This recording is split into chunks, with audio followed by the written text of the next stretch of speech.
नमस्कार मित्रांनो, ओम नमः शिवाय. श्री शिवाय नमस्तुभ्यम. एकदा माता पार्वतीने भगवान शंकरांना विचारले, भगवान, काल माझ्या स्वप्नात एका भक्ताने मला स्मरण केले, म्हणून मी त्याची विनंती टाळू शकले नाही आणि रात्री त्याच्या स्वप्नात पोहोचले. त्यावेळी त्यांनी मला 3 प्रश्न विचारले. तेव्हा मी त्याला सांगितले, उद्या मी तुझ्या स्वप्नात येईल आणि तुझ्या 3ही प्रश्नांची उत्तरे नक्कीच देईल. प्रभू, जेव्हापासून माझ्या भक्ताने मला 3 प्रश्न विचारले तेव्हापासून माझे मन अस्वस्थ झाले आहे. आता कृपया देवा, जेव्हापासून माझ्या भक्ताने मला 3 प्रश्न विचारले तेव्हापासून माझे मन अस्वस्थ झाले आहे. आता कृपया मला त्या 3 प्रश्नांची उत्तरे सांगा आणि कृपया माझे समाधान करा, जेणेकरून मी माझ्या भक्ताला या 3 प्रश्नांची उत्तरे देऊ शकेन. भगवान शिव म्हणतात, पार्वती, ठीक आहे, मला तुझे 3 प्रश्न सांग. तुझे समाधान करण्याचा मी सर्वतोपरी प्रयत्न करेन. तेव्हा माता पार्वती म्हणते, प्रभू, माझा पहिला प्रश्न आहे की कोणत्या स्त्रीच्या नशिबी पुत्रप्राप्ती नाही.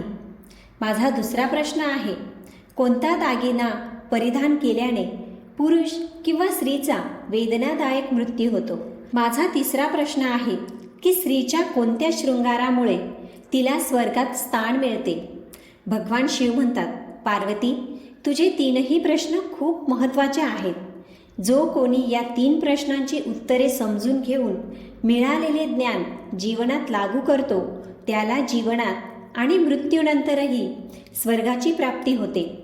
भगवान शिव म्हणतात, पार्वती, आता मी तुला तुझ्या 3 प्रश्नांची उत्तरे देतो एका छोट्याशा कहाणीद्वारे, जेणेकरून तुला व्यवस्थित समजेल. पण माझी एक अट आहे, जोपर्यंत मी ही गोष्ट सांगतो तोपर्यंत तुम्ही मनापासून ऐकत राहावे. तेव्हा पार्वती म्हणाली, ठीक आहे भगवान, मी तुम्हाला वचन देते की मी कथा पूर्णपणे ऐकेल. तुम्ही कथा सुरू करा. मित्रांनो, कहाणीला सुरुवात करण्याआधी चॅनलवर नवीन असाल तर लाईक आणि सबस्क्राईब अवश्य करा. तसेच बेल आयकन प्रेस करायला अजिबात विसरू नका, जेणेकरून माझे नवनवीन व्हिडिओ तुमच्यापर्यंत सर्वप्रथम पोहोचतील. त्याचप्रमाणे कॉमेंटमध्ये ओम नमः शिवाय लिहायला अजिबात विसरू नका. कथेला सुरुवात करूया. भगवान शिव म्हणतात, पार्वती, पर्वताच्या पायथ्याशी एक छोटेसे गाव होते. त्या गावच्या प्रमुखाला 2 मुलगे होते. मुलांचे लग्न झाले होते.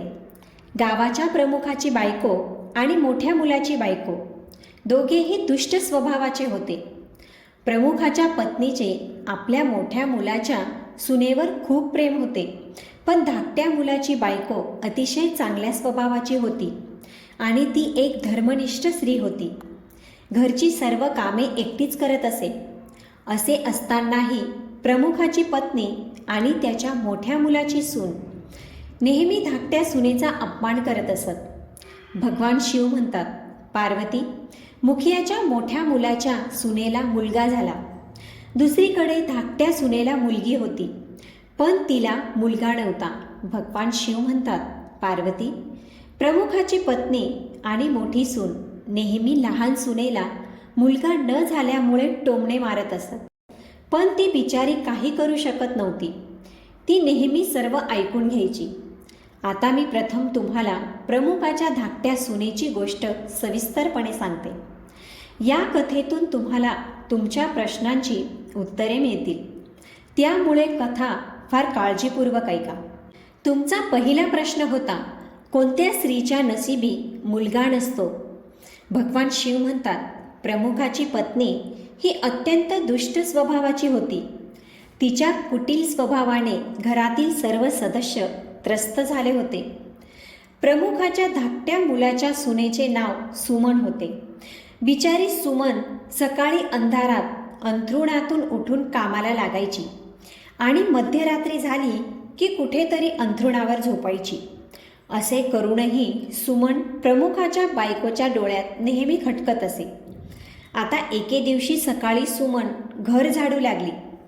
तिथं प्रमुखाची बायको आली आणि म्हणाली, तुझ्या हातात जीव आहे का नाही? हात पटकन चालव, मी मंदिरात जात आहे.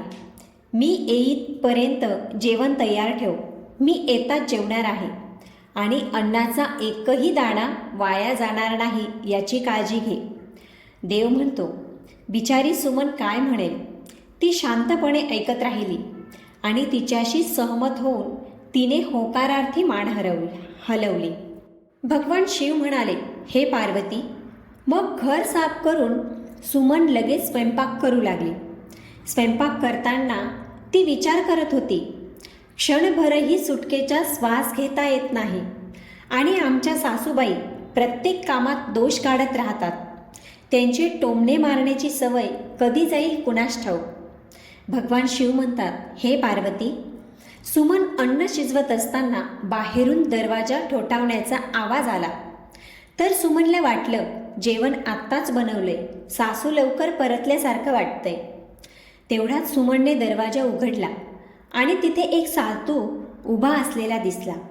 आता साधू म्हणू लागला, मुली, तुझे लग्न चिरकाल टिकून राहो. बाबांना थोडे अन्न दे, मला खूप भूक लागली आहे. भगवान शिव म्हणतात, हे पार्वती. सुमन ही अतिशय सभ्य आणि सुसंस्कृत स्त्री होती. त्यांनी साधू महाराजांना भोजन देण्याचा विचार केला. पण सासूबाई आल्या तर काय म्हणतील असा विचार करू लागली. मग थोडा वेळ विचार करून तिने संन्यासाला जेवायला आत यायला सांगितले आणि त्याच वेळी सुमन मनात म्हणाली, सासूबाईंना कशाला घाबरू. सासूबाईंनी येऊन मला काही विचारले तर मी माझ्या वाट्याचे अन्न देत असल्याचे सांगेन. भगवान शिव म्हणतात, पार्वती. मग असा विचार करून सुमन भिक्षुकला आत घेऊन गेली आणि अथित धर्माचे पालन करू लागली. साधू जेवण करत असताना सुमनच्या सासूबाई आल्या आणि घरात बसलेल्या साधूला पाहून त्यांचा राग एकदम गगनाला भिडला. अचानक ती सुमनला म्हणाली, आपण घरात भंडारा किंवा लंगर चालवत नाही. उठ भिकारी, निघ इथून. पण सुमनने तिच्या सासूला रोखण्याचा प्रयत्न केला. पण त्या दुष्ट स्त्रीने साधूला मारून घराबाहेर हाकलून दिले. त्याचे अन्न काढून फेकून दिले.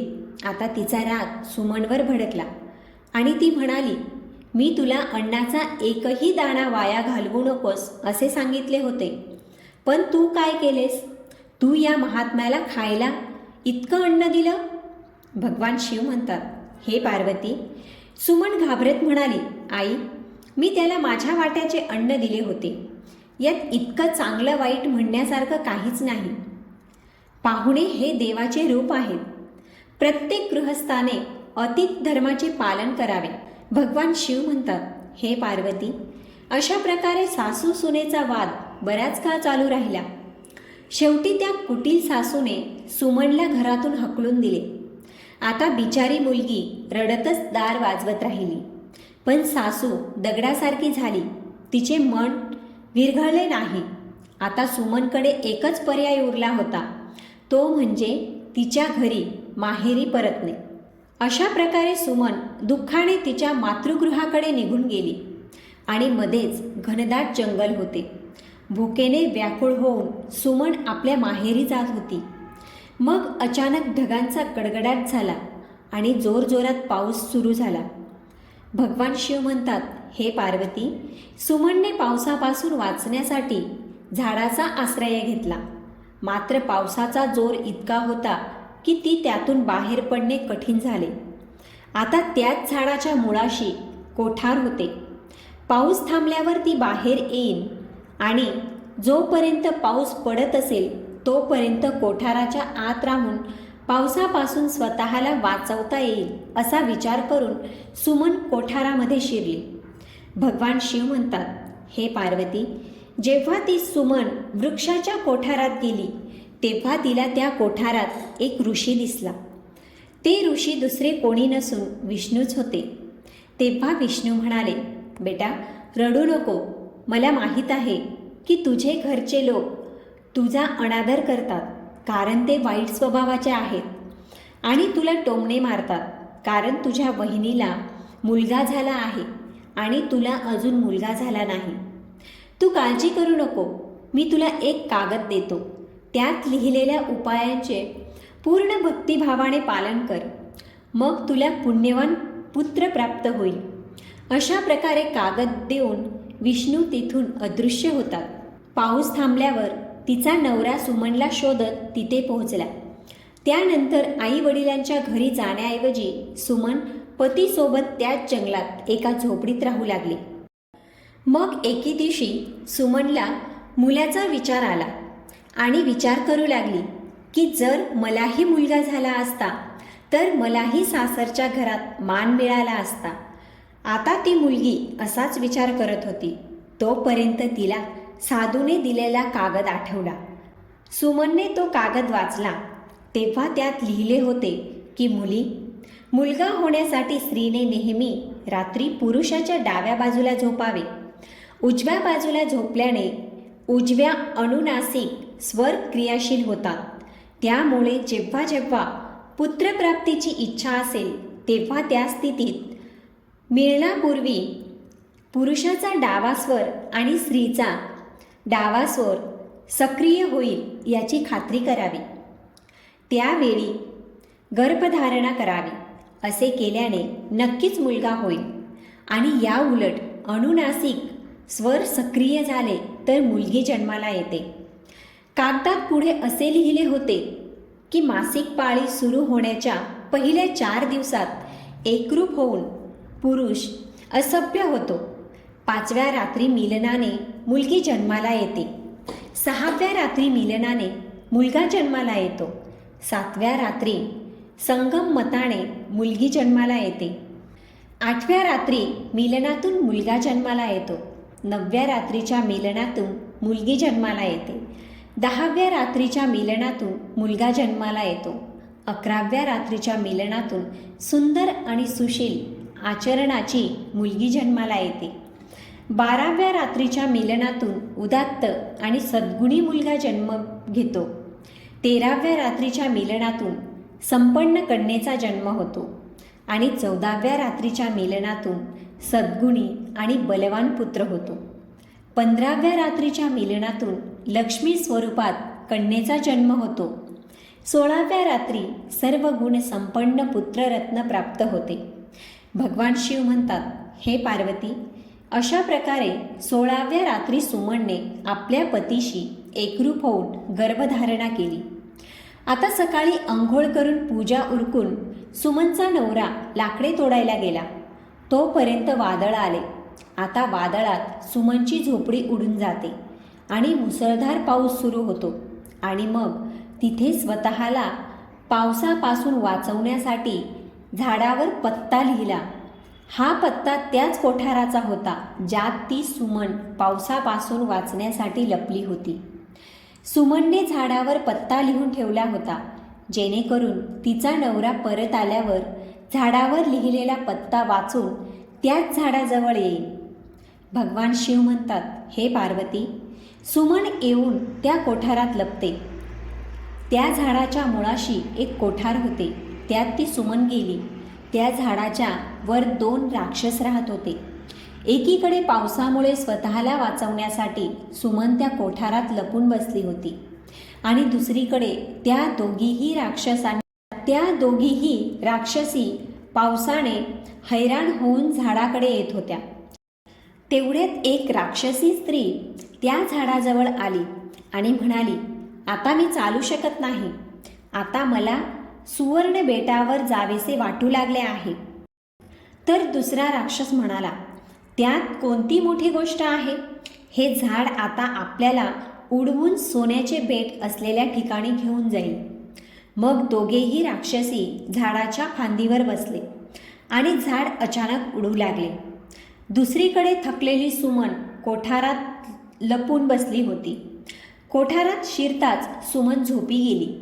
मात्र झाड उडण्याच्या आवाजाने सुमनला जाग आली आणि झाड उडताना पाहून सुमन घाबरली. मग सुमनने कोठाराच्या बाहेर डोकावले तेव्हा तिला झाडाच्या फांदीवर 2 राक्षस बसलेले दिसले. शेवटी सुमनने परिस्थितीशी तडजोड केली आणि आता जे होईल ते चांगलंच होईल असा विचार केला आणि मग काही वेळ उड्डाण करून ते झाड एका सोन्याच्या बेटावर पोहोचलं आणि तेथे उतरलं. दुसरीकडे दोन्ही राक्षसांना भूक लागली होती. त्यामुळे दोघेही भक्ष्याच्या शोधात बाहेर पडले. भगवान शिव म्हणाले, हे पार्वती, ते 2 राक्षस निघून गेल्यावर ती सुमन कोठारातून बाहेर आली आणि तिने सुटकेचा निश्वास सोडला. आता सुवर्ण बेटावर पसरलेली वाळू पाहताच सुमनला अचानक ही वाळू चमकत असल्याचं आश्चर्य वाटलं आणि मग सुमनने हातात ती वाळू उचलली. तेव्हा ती अचानक ओरडू लागली, अरे, ही तर सोन्याची वाळू आहे.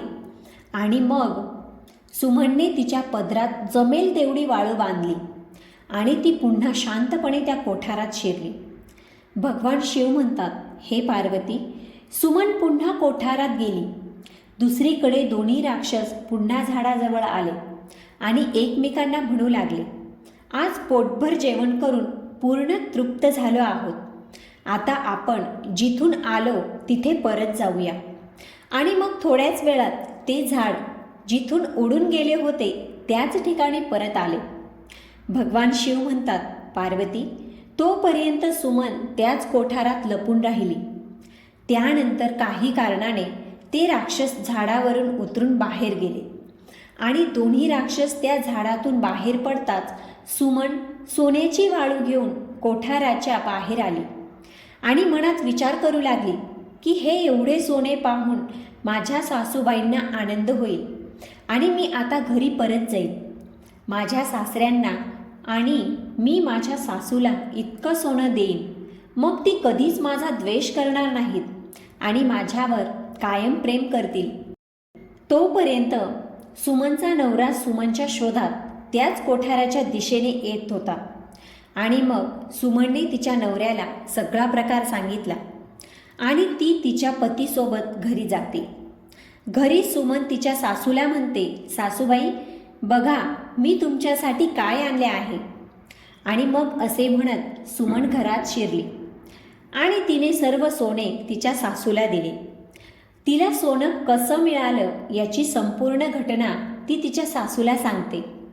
भगवान शिव म्हणतात, पार्वती, सोने घेतल्यावर सुमनच्या सासूला अचानक राग आला आणि म्हणाली, तू खूप कमी सोने आणले आहेस. जे सोने होते ते तू सर्व का नाही आणले. मग सासूबाईचे म्हणणे ऐकून सुमन म्हणू लागली, आई, एवढे सोने आपल्या 3-4 पिढ्यांसाठी पुरेसे आहे. तर सासू म्हणू लागली, मूर्ख, सोने कधीही पुरेसे नसते. ते जितके जास्त तितके कमी असते. आता मी जाऊन बघ किती सोने घेऊन येते. भगवान शिव म्हणतात, हे पार्वती, सुमनने तिच्या सासूला खूप समजावले, पण त्या लोभी आणि दुष्ट स्त्रीला एकही गोष्ट समजली नाही. सुमनने सांगितलेली एक गोष्ट तिने ऐकली नाही आणि जाऊन त्याच झाडाच्या कोठारात बसली. दुसरीकडे ती राक्षस झाडावर येताच झाड अचानक उडू लागले. इकडे झाड उडत होते. दुसरीकडे सुमनच्या त्या सासूच्या मनात खूप आनंद होत होता की आज मी एकाच वेळी खूप सोने गोळा करेन. भगवान शिव म्हणतात, पार्वती, इथे सुमनची सासू मनातल्या मनात आनंद करत होती. त्याच वेळी एक राक्षस म्हणू लागला, आज सोन्याच्या बेटावर जायचं नाही तर मत्स्य बेटावर जाऊ. आज मला मासे खावेसे वाटत आहेत. मग राक्षसांनी मासे खाण्याचे ठरवताच ते झाड मत्स्यद्वीपाकडे उडू लागले. भगवान शिव म्हणतात, पार्वती, राक्षसांचे बोलणे ऐकून कोठारात बसलेल्या लोभी स्त्रीला स्वतःवर नियंत्रण ठेवता आले नाही आणि ती अचानक म्हणाली, तू सोन्याच्या बेटावर का जात नाही. मत्स्यद्वीपाला जाऊ नका, सोन्याच्या बेटावर चला. आता त्या लोभीबाईने असा आवाज काढताच त्या राक्षसाच्या लक्षात आले की या झाडाच्या कोठारात कोणीतरी नक्कीच लपले आहे आणि दोन्ही राक्षसांनी त्या लोभी स्त्रीला पाहताच तिला लगेच उचलून झाडावरून खाली फेकून दिले आणि ती जमिनीवर पडताच त्या लोभी स्त्रीला आपला जीव गमवावा लागला. आता जेव्हा प्रमुखाला ही बातमी मिळाली की त्याची पत्नी मरण पावली आहे, तेव्हा प्रमुख ताबडतोब आपल्या धाकट्या मुलाच्या सुनेकडे म्हणजेच सुमनकडे जातो आणि तिला म्हणतो, मुली, मी तिला असे काही करू नकोस असे आधीच सांगितले होते. अति लोभी नसावे आणि सून मुलीसारख्या असतात, त्यांच्यावर प्रेम केले पाहिजे. पण मी काय करू, तिने माझे कधीही एकही शब्द ऐकला नाही. आज तिला तिच्या कृतीचे म्हणजेच क्रमाचे फळ भोगावे लागले आहे. भगवान शिव म्हणतात, पार्वती, दुसरीकडे सुमन तिच्या पतीसोबत आनंदाने राहू लागली. नंतर जसजसा वेळ निघून गेला तसा सुमनला एक अतिशय हुशार मुलगा झाला. मग सुमनला आपल्या मुलाला तिच्या मांडीवर खेळताना आनंदाची सीमा राहिली नाही आणि तिने पुन्हा विष्णू आणि लक्ष्मीचे मनापासून आभार मानले. दुसरीकडे प्रमुखाच्या मोठ्या मुलाची सून, जी नेहमी सुमनला मुलगी झाल्याबद्दल टोमणे मारायची, तेव्हा सुमनला मुलगा झाला आणि पैसेही मिळाले तेव्हा तिची बोलतीच बंद झाली. दुसरीकडे प्रमुखाचा मोठा मुलगा आणि सून गरिबीत दिवस घालवू लागले. म्हणून प्रमुखाची मोठी सून जाते आणि सुमनसमोर हात जोडून तिच्या चुकीबद्दल माफी मागते. सुमन ही एक अतिशय दयाळू स्त्री होती. ती तिच्या जाऊबाईला माफ करते आणि तिने आणलेले अर्धे सोने तिच्या जाऊला देते. आणि अशा प्रकारे प्रमुख आपल्या धाकट्या सुनेची खूप प्रशंसा करतो आणि मग त्या प्रमुखाचे संपूर्ण कुटुंब मोठ्या प्रेमाने जगू लागते. भगवान शिव म्हणतात, हे पार्वती, हळूहळू वेळ आनंदाने जाऊ लागले. प्रमुखाच्या मोठ्या सुनेला जन्मलेला मुलगा वाईट गुणाचा निघाला, म्हणून त्याने सर्व सोने वाईट गुणांमध्ये वाया घालवले. आणि दुसरीकडे सुमनला झालेला मुलगा खूप हुशार होता. त्याने आयुष्यात एवढी प्रगती केली की त्याच्या आईवडिलांचा अभिमान वाढला. मग सुमन आणि तिची जाऊ आपले आयुष्य भरभरून जगल्या. तेव्हा मृत्यूच्या पश्चात सुमनला स्वर्ग प्राप्त झाला आणि तिच्या जावेला नरकस्थान मिळाले. भगवान शिव म्हणतात, पार्वती, तुझा पहिला प्रश्न असा होता की कोणत्या स्त्रीच्या नशिबात पुत्रप्राप्ती नाही. तेव्हा समजून घे, जे विष्णूने सांगितलेल्या नियमांच्या विरुद्ध गोष्टी करतात त्यांना पुत्रप्राप्ती नशिबी नसते. म्हणून ज्या बंधू भगिनींना मुलगा किंवा मुलगी व्हावी असे वाटते त्यांनी ही कथा पुन्हा पुन्हा काळजीपूर्वक ऐकावी आणि त्यांच्या इच्छेनुसार संतान प्राप्त करावे. आता भगवान शिव म्हणतात, पार्वती, तुझा दुसरा प्रश्न होता की कोणता रत्न धारण केल्याने पुरुष किंवा स्त्रीचा वेदनादायी मृत्यू होतो. तर समजून घे की हा लोभाच्या रूपातील एक रत्न आहे, जो प्रमुखाच्या पत्नीने परिधान केला होता आणि भरपूर सोने आणण्याच्या लोभापोटी कोठारात प्रवेश केला आणि त्या राक्षसांनी तिला खाली फेकल्यामुळे प्रमुखाच्या पत्नीचा वेदनादायक मृत्यू झाला. त्यामुळे लोभाचा दागिना कधीही घालू नये. भगवान शिव म्हणतात, हे पार्वती, आता तुझा तिसरा प्रश्न होता की कोणत्या शृंगारामुळे स्त्रीला स्वर्गात स्थान मिळते. चारित्र्यवान आणि पतीप्रती भक्ती असलेली स्त्री तिच्या मृत्यूनंतर स्वर्गात जाते. मित्रांनो, व्हिडिओ आवडला असेल तर कॉमेंटमध्ये ओम नमः शिवाय लिहायला विसरू नका.